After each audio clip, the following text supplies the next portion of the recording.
So you have a very specific flavor of simplicity you use with your clients, and I think the phrase you use is selling in sound bites. Yes. So can you talk about what that means, how you put it to work, and why that is sometimes really hard for people to pick up and run with? Part of it is simply meeting the audience where they're at. So for example, let's say you need to get a little higher in a Q4 deal. It's coming up where stage 3 still don't have any executive attention on the deal. So how do you begin to simplify the message? Well, you have to compress everything down into just a short soundbite that is easy enough to grab some attention and make somebody say, actually, I do want to schedule a meeting on this. I care a lot about this. It's important. So that soundbite is that hook. If anybody's watching this who is not themselves a leader, just take your laptop, walk into a Walmart on Black Friday and try to get some projects done. Just sit in that Walmart with your laptop and see how it goes. That is the life of an executive. Everybody is trying to push up to the front of the line with requests for stuff that they want, and it's a scramble. How do you, in that operating environment, grab somebody's attention? You've got 2 to 3 sentences. And so a simple framework for crafting a soundbite is, hey, there's some type of shift that is going on right now. You feel it.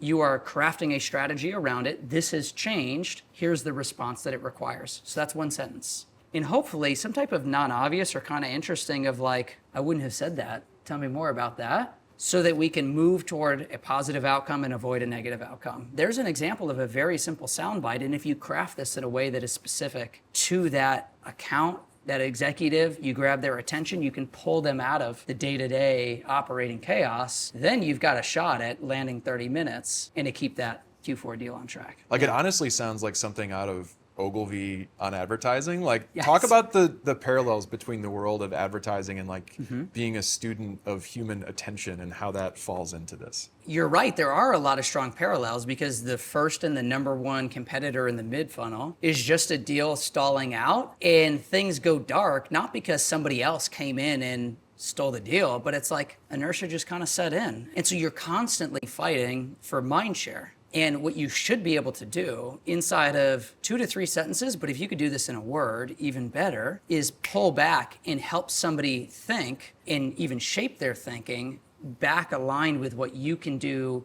differently, uniquely, specifically for that account with just a single word. And if you think about what does good advertising do, you can own and you can create an entire brand with just a single word.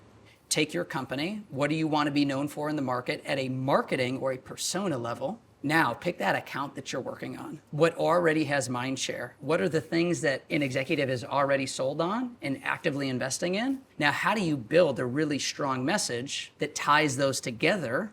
And that's what you want to do with every interaction with your champion is build out that message that creates leverage in all the conversations that are going on around you and about you, but without you actually being there. So I think every top seller has a little bit of Ogilvy, a little bit of marketing in them. I agree with that. And it also creates this thing called a curiosity gap, which is when you make it really short and really pithy and really concise and you nail capturing what all those hours of discussions and demos and all that have been about. So it's the art of this, creating this curiosity gap, but also capturing the case for what you want to do. I think there's something there. There's like 2 sides to that coin that are very powerful. One of the most, I think, to your point, powerful phrases that you can hear from a buyer back to you is, so tell me more about that. Totally. Or that's interesting. Could we spend another second on that? We were just talking about this a little bit yesterday. There are 2 sentences that when delivered by a seller, back to the buying team, are wildly powerful. What are those 2 phrases? Yeah, it's,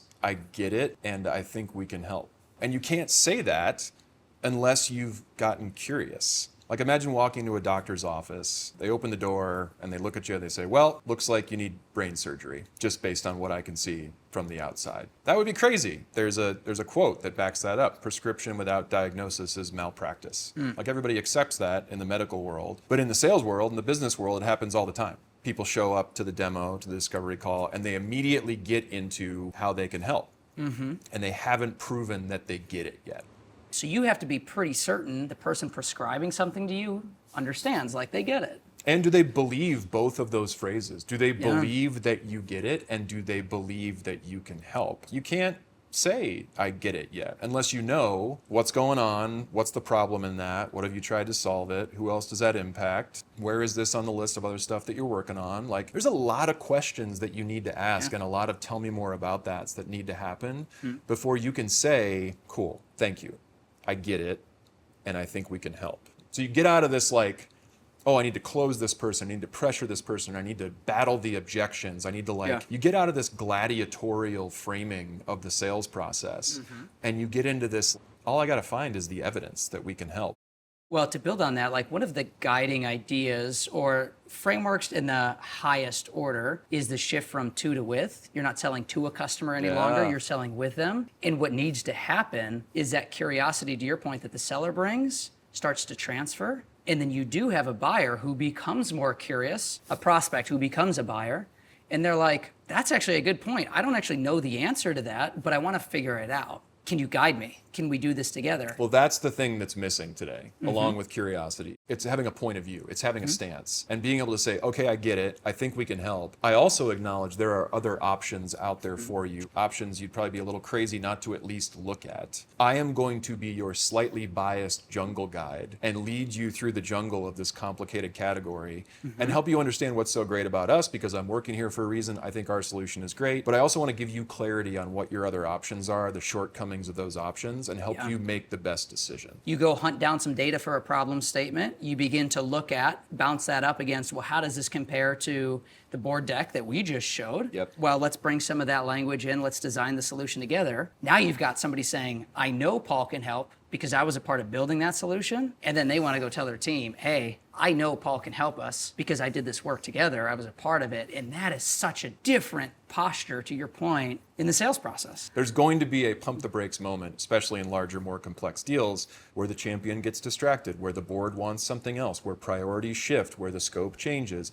And if you've done the work, if you've helped them explore what's going on today, why it's a problem, why it's blocking them from becoming the company they want to be, that flinch means something. And that's kind of a cool moment that if you've done your work, the relationship is just different.